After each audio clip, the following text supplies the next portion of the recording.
Hi, I'm Sarah, and today I'm going to be talking about a trip I took. I'm going to start with a quote from Christopher Poindexter. I urge you, go find buildings and mountains and oceans to swallow you whole. They will save you in a way that nothing else can. Today I'll tell you about my first big travel experience. 3 years ago, my family took a 10-day trip to the West Coast for my older brother's wedding in California. My older brother, one of my best friends, was getting married. Needless to say, I was excited. I got a new dress and new shoes to wear. I researched the proper way to pack a carry-on bag and what to expect from the big city of Los Angeles. As a young 13-year-old who had never been on a plane before, I was extremely excited. I knew that this experience was going to be amazing and breathtaking. But I was also very nervous. I had never been so far away from home, thousands of miles, and across a whole country. One thing that calmed me, however, was the knowledge that I would get to visit my older brother again, and the rest of my family would be going as well. Let me briefly describe this amazing trip from start to finish. We were flying out of the Charlotte airport. The entire drive there, the anticipation was killing me. I had never been in an airport before, much less on a plane. But boy, did they deliver. The exhilaration of taking off on the runway is a feeling I will never be able to put into words. One thing I know for sure is that on that plane is that I could not wait for the return flight 10 days later. We did not need to be in LA until the weekend, so our flight landed in Las Vegas, Nevada. I got my first taste of the West Coast 5 hours later when we stepped out of the airport into the Nevada heat. The air was dry and hot, bearable, but not comfortable.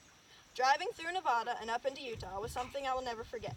For some reason or another, I was permitted the front passenger seat for most of the trip.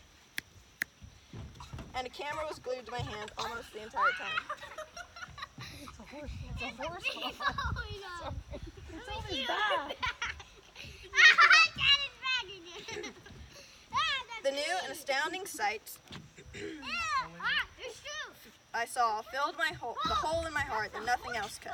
The western mountains and canyons took my breath away, especially the ones in Utah. I fell in love with that state. The cliffs towered over the valleys, which were a startling contrast of deep green against the brown mountains. Pastures everywhere were filled with grazing livestock and freshly cut hay, filling the air with scents that reminded me of my own farm back home in North Carolina. What really got me in Utah were the stars, millions more than I'd ever seen at home, and they seemed close enough to touch.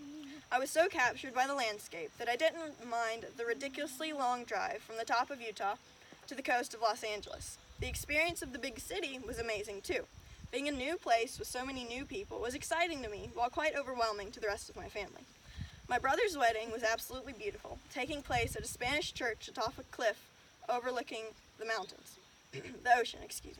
Celebrating such a happy occasion with the people that I love most in the world was truly great. We danced and drank champagne and communed with friends and family to rejoice in my brother's union to the woman he had fallen in love with. The wedding was the climax of the trip and the whole reason we went, but it was not what spoke to my soul the most. What spoke to me was the excitement of traveling somewhere new and never seen before. One day, at the end of our lives, the majority of us are going to look back and wish we had done more. But I don't want to be wishful. I want to be thankful and proud of all the places I've been and all that I've seen. I realized during that trip to Nevada, Utah, and California that traveling was something I want to be a major part of my future. Not the modern travel where you go to the biggest, most populated cities just to say you did. No, I want to experience the world.